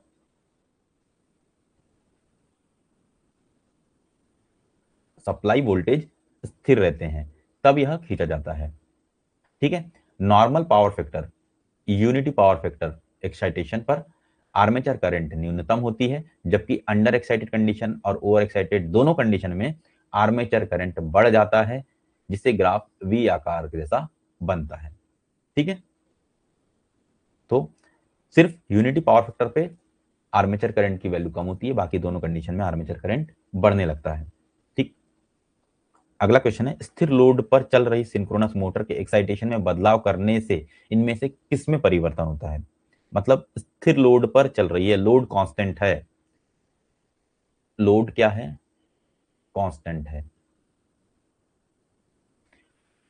सिंक्रोनस मोटर के एक्साइटेशन में बदलाव करें तो क्या परिवर्तन होगा, मोटर की गति, लोड एंगल, इनपुट पावर और मोटर की दिशा।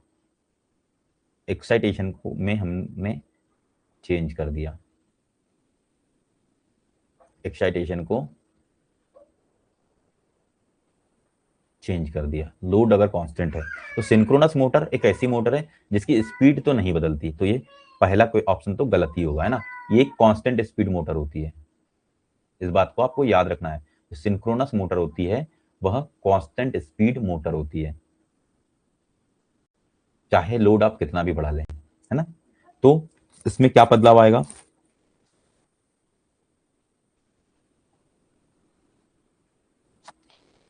इसमें बदलाव आता है लोड एंगल का, इसमें बदलाव आएगा लोड एंगल का। तो लोड एंगल चेंज हो जाएगा, यदि कांस्टेंट लोड पे मोटर चला रहे हो और यदि आपने एक्साइटेशन को चेंज कर दिया तो लोड एंगल इसका चेंज हो जाता है, लोड एंगल चेंज हो जाता है। एक्चुअली सिंक्रोनस मोटर में एक घूमता हुआ चुंबकीय क्षेत्र बन रहा होता है, उसके बाद रोटर में हमने डीसी सप्लाई दी है, तो उसमें एक नॉर्थ और साउथ पोल बनते हैं, और वह नॉर्थ और साउथ पोल जो घूमता हुआ चुंबकीय क्षेत्र है, उस घूमते हुए चुंबकीय क्षेत्र के साथ मैग्नेटिक लॉक हो जाता है। मैग्नेटिक लॉक होने के बाद में जो घूमता हुआ चुंबकीय क्षेत्र जिस स्पीड में घूम रहा है, उसी के साथ में जो मैग्नेटिक लॉक हुआ रोटर है वह भी उसके साथ में घूमने लगता है। जब आप रोटर पे लोड बढ़ाते हैं तो लोड लगाने से उसका जो चुंबकीय क्षेत्र है वह थोड़ा पीछे हो जाता है, घूमने की स्पीड कम नहीं होती है, बस वह मेन जो हमारा चुंबकीय क्षेत्र है, शुरुआत में अगर नो लोड की कंडीशन है या नॉर्मल लोड की कंडीशन है, तो ये एन और ये एस, इस तरह से ये मैग्नेटिक लॉक हो गया। लेकिन जब आपने इसमें लोड को बढ़ाया, लोड को आपने बढ़ाया, तो ये एन तो यहाँ रहेगा, और ये इस तरह से अगर यदि ये क्लॉकवाइज घूम रहा है, तो रोटर का चुंबकीय क्षेत्र ये है, ये रोटर है, और ये स्टेटर है, स्टेटर का चुंबकीय क्षेत्र है। तो इस तरह से ये कुछ एंगल से पिछड़ जाएगा, इसको हम कहते हैं, देख लीजिए ये इस तरह से इतने एंगल से यह पिछड़ जाएगा, इसको हम कहते हैं लोड एंगल, ठीक है। तो ये लोड एंगल से पिछड़ जाएगा। अब इस लोड एंगल की भरपाई करने के लिए आप क्या करेंगे, एक्साइटेशन बढ़ाएंगे। एक्साइटेशन बढ़ाने से हो सकता है कि लोड एंगल बढ़ जाए और ये फिर से अपनी इस पोजीशन में आ जाए। इसके विपरीत यदि एक्साइटेशन आपने कम कर दिया तो ये लोड एंगल और बढ़ जाएगा। एक कंडीशन ऐसा आएगा कि मोटर बंद भी हो सकती है पर स्पीड में कमी नहीं होगी, ठीक है। चलिए अगला क्वेश्चन देखते हैं कि जिस टॉर्क पर सिंक्रोनस मोटर का रोटर सिंक्रोनस रूप से घूमने वाले स्टेटर फील्ड के साथ स्टेप में खींच जाता है उसे क्या कहते हैं। जिस टॉर्क पर सिंक्रोनस मोटर का रोटर सिंक्रोनस मोटर का रोटर सिंक्रोनस रूप से घूमने वाले स्टेटर फील्ड के साथ स्टेप में खिंच जाता है, उसे क्या कहते हैं? तो देखिए, ये जो घटना मैंने अभी थोड़ी देर पहले बताया कि पहले ये दोनों मैग्नेटिक लॉकिंग थे, दोनों चुंबकीय क्षेत्र और एक साथ घूम रहे थे, लेकिन लोड लगाने पर जो रोटर का जो चुंबकीय क्षेत्र है वो थोड़ा सा पीछे हो गया। मैग्नेटिक लॉक है पर पीछे हो गया, और स्टेटर का जो चुंबकीय क्षेत्र है वो थोड़ा आगे घूम रहा है। तो ये जिस टॉर्क के कारण पीछे हो रहा है उसका नाम पूछ रहा है, ये क्वेश्चन उसका नाम पूछ रहा है, तो उसको कहते हैं पुल इन टॉर्क। देखो 4 ऑप्शन है, स्टार्टिंग टॉर्क, रनिंग टॉर्क, पुल इन टॉर्क और पुल आउट टॉर्क। तो ये कहलाता है पुल इन टॉर्क, जिसके कारण वह पीछे हट रहा है, उसको कहते हैं पुल इन टॉर्क।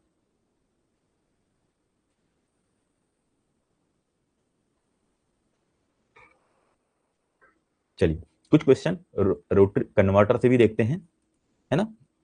रोटरी कन्वर्टर में डीसी आउटपुट मशीन के हिस्से से प्राप्त होता है। रोटरी कन्वर्टर जो होता है उसमें डीसी आउटपुट मशीन के किस हिस्से से प्राप्त होता है? स्लिप रिंग से, डैम्पर वाइंडिंग से, स्टेटर से, या कम्यूटेटर और ब्रश से? तो आपको भी पता है कि कम्यूटेटर और ब्रश की मदद से हम डीसी आउटपुट लेते हैं, ठीक है। रेक्टिफायर की दक्षता एमजी सेट की तुलना में कैसी होती है? 50% तक, बहुत कम, लगभग 95% तक ऊंची होती है, मतलब बहुत अच्छी होती है, और ऑप्शन डी है 100% होती है। इसका राइट आंसर है ऑप्शन सी। ऑप्शन सी इसका राइट आंसर है कि 95% तक होती है, लगभग 95% तक ऊंची होती है रेक्टिफायर की एफिशिएंसी। रेक्टिफायर की दक्षता 95% तक होती है। अगला क्वेश्चन है, वह उपकरण जो शून्य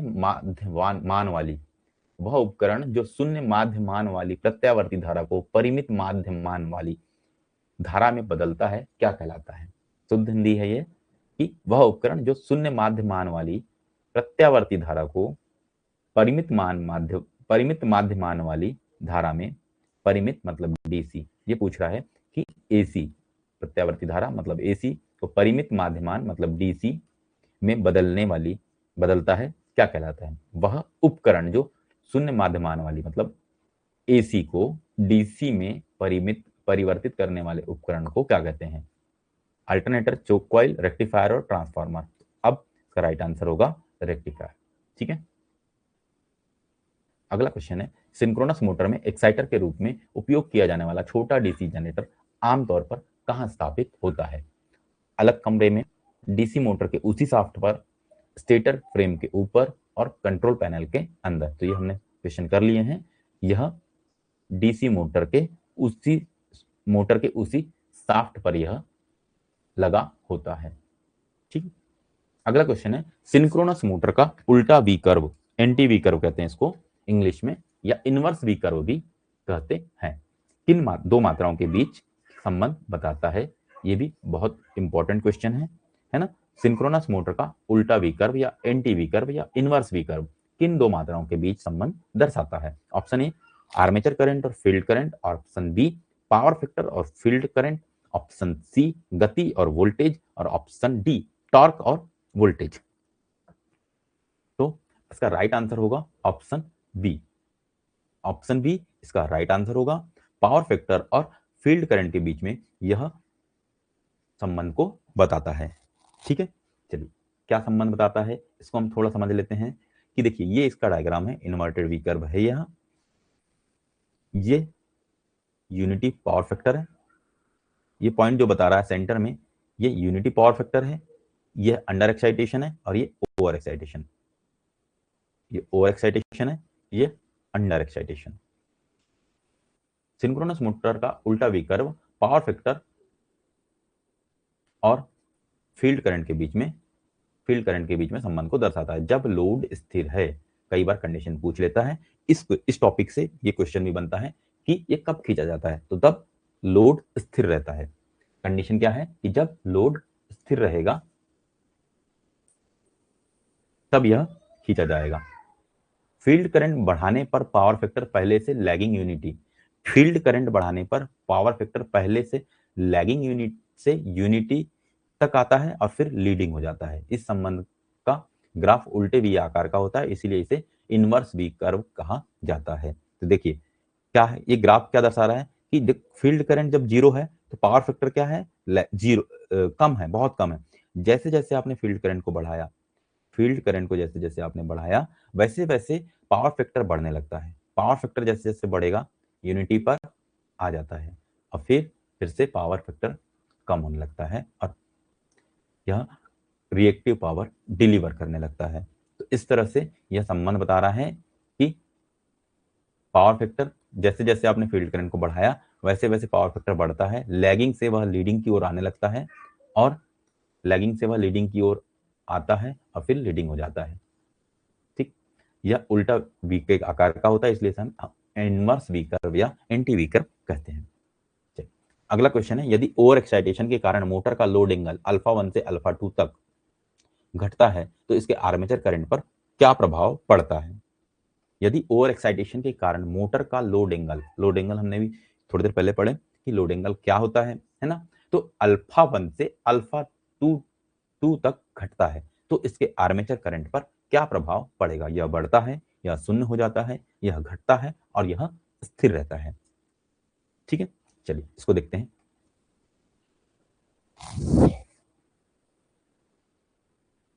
मोटर में विकसित शक्ति का समीकरण P बराबर होता है E into V upon XS sign,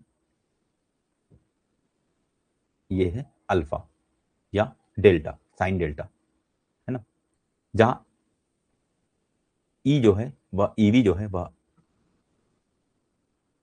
आंतरिक ईएमएफ है, मतलब इंटरनल ईएमएफ है, V जो है सप्लाई है, एक्सएस जो है ये डबल दो बार टाइप हो गया है, एक्सएस जो है सिंक्रोनस रिएक्टेंस है और डेल्टा जो है वह लोड एंगल है। ठीक है, ये ईवी है, मतलब ये इस कुछ इस प्रकार से है। ठीक, चलिए तो ये चारों चीजें हैं यहाँ लिखी हुई है ना। ओवर एक्साइटेशन में फील्ड करंट बढ़ता है, फील्ड करंट बढ़ेगा तो इंटरनल ईएमएफ बढ़ता है, इंटरनल ईएमएफ बढ़ेगा तो मोटर लीडिंग पावर फैक्टर पे कार्य करेगी। यदि लोड स्थिर है, तो लोड स्थिर है, ई बढ़ता है तो साइन डेल्टा का मान को क्या करना पड़ेगा, समीकरण के अनुसार घटेगा। देखिए क्वेश्चन क्या पूछ रहा है, क्वेश्चन से इसको रिलेट करते हैं कि यदि ओवर एक्साइटेशन के कारण मोटर का लोड एंगल अल्फा 1 से अल्फा 2 तक घटता है तो इसके आर्मेचर करंट पर क्या प्रभाव पड़ेगा। ओवर एक्साइटेड हमने कर दिए हैं, एक्साइटेशन को हमने बढ़ा दिए हैं और लोड एंगल भी चेंज हो रहा है तो आर्मेचर करंट पे क्या प्रभाव पड़ेगा, है ना। तो पावर बराबर E into V upon XS into sine delta. तो देखिए लोड अगर स्थिर है तो ई बढ़ता है, एक्साइटेशन बढ़ाने से ई बढ़ेगा और ई बढ़ेगा तो इस सूत्र में, ये जो सूत्र है ईवी अपॉन एक्सएस इस साइन डेल्टा, इसके अनुसार ई अगर बढ़ गया है और ये पी कांस्टेंट है तो हमें इस साइन डेल्टा को क्या करना पड़ेगा, कम करना पड़ेगा। साइन डेल्टा घटेगा तो डेल्टा को क्या करना पड़ेगा, घटाना पड़ेगा, क्योंकि साइन का फंक्शन है ना। तो साइन का फंक्शन है तो डेल्टा को घटाना पड़ेगा तभी साइन भी घटेगा। तो अर्थात alpha 1 is greater than alpha 2, alpha 1 is greater than alpha 2। Clear, तो क्या हो जाएगा आंसर यहाँ पे, यह बढ़ता है।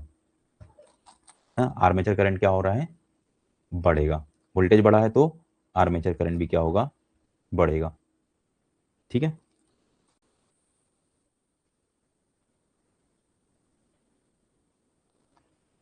नहीं नहीं, एक मिनट, अब देखिए ये तो हो गया क्या,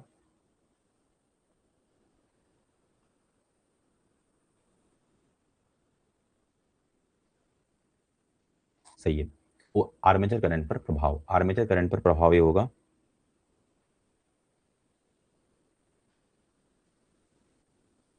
कि ओवर एक्साइटेशन में मोटर का पावर फैक्टर लीडिंग हो जाता है, मोटर का पावर फैक्टर लीडिंग हो जाएगा तो रिएक्टिव करंट की दिशा बदलती है। यदि ओवर एक्साइटेशन अधिक है तो आर्मेचर करंट बढ़ जाता है। निष्कर्ष यही होगा कि लोड एंगल घटने पर, लोड एंगल का मान घटने पर ओवर एक्साइटेड स्थिति में आर्मेचर करंट सामान्यतः बढ़ता है। ठीक है, इसको हम इस करंट से, इस कर्व से भी, जो है वी कर्व है, इससे भी समझ सकते हैं कि ये नो लोड का है, ये हाफ लोड का है और ये फुल लोड का है। आर्मेचर करंट बढ़ते चलेगा। जैसे जैसे पावर फैक्टर लीडिंग की ओर जाएगा, आर्मेचर करंट बढ़ते रहेगा। ठीक है, तो ओवर एक्साइटेशन के कारण यदि लोड एंगल अल्फा 1 से अल्फा 2 तक घटता है तो आर्मेचर करंट बढ़ता है, विशेषकर यदि मोटर लीडिंग पावर फैक्टर पे कार्य कर रही हो तब। ठीक, तो ऑप्शन ए इसका राइट आंसर होगा, ऑप्शन ए इसका राइट आंसर होगा। चलिए अगला क्वेश्चन है, सिंक्रोनस मोटर में पुल इन टॉर्क किस गति बिंदु पर काम करना शुरू करता है? पुल इन टॉर्क किस गति बिंदु पर कार्य करना शुरू करता है? ऑप्शन ए 0 गति पर, ऑप्शन बी सिंक्रोनस गति से 20% कम गति पर, ऑप्शन सी सिंक्रोनस गति से 2 से 5% की गति पर, और ऑप्शन डी सिंक्रोनस गति से अधिक गति पर।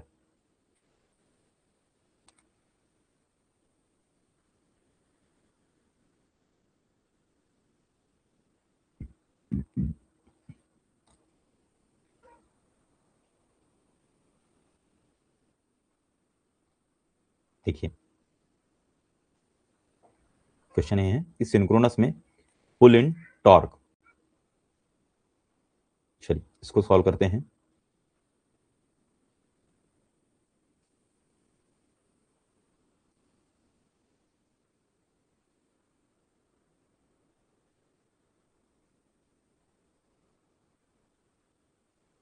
ऑप्शन सी, ऑप्शन सी इसका राइट आंसर होगा। सिंक्रोनस गति से 2 से 5% गति पर यह पुल इन टॉर्क काम करने शुरू कर देता है। ठीक है, 2 से 5% तक।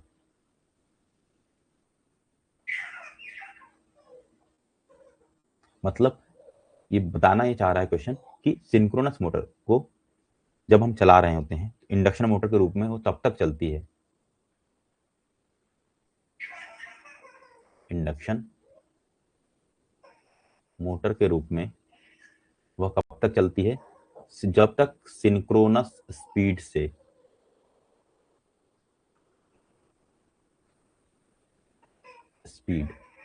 सिंक्रोनस स्पीड से 2 से 5% कम तक, सिर्फ 2 से 5%, मतलब उस मोटर की 98% से 95% तक सिंक्रोनस स्पीड का वह स्पीड न पकड़ ले, उसको इंडक्शन मोटर की तरह चलाएंगे। ठीक है, अगला क्वेश्चन है, जब लोड बढ़ने पर सिंक्रोनस मोटर का रोटर सिंक्रोनस रूप से घूमने वाले स्टेटर फील्ड से कुछ एंगल पीछे रह जाता है, उस कोण को क्या कहते हैं? Slip angle, rotor angle, load angle और टॉर्क एंगल। तो इसको तो हमने पढ़ चुके हैं, यह होता है लोड एंगल। कि रोटर का जो चुंबकीय क्षेत्र है वह मेन जो हमारा मुख्य जो आर्मेचर का चुंबकीय क्षेत्र है उससे वह कितना पीछे रहता है, उस एंगल को क्या कहते हैं? तो उसको कहते हैं हम लोड एंगल। तो दोस्तों यह बहुत ही इंपॉर्टेंट अल्टरनेटर और सिंक्रोनस मोटर टॉपिक से एमसीक्यू थे, जो कि आपकी भविष्य में आने वाली सभी एग्जाम के लिए, जो कि एक दिवसीय एग्जाम जो भी होगी उन सब के लिए बहुत ही इंपॉर्टेंट यह सीरीज थी। यदि हमारा वीडियो आपको पसंद आए तो अपने दोस्तों के साथ शेयर करना ना भूलें। धन्यवाद।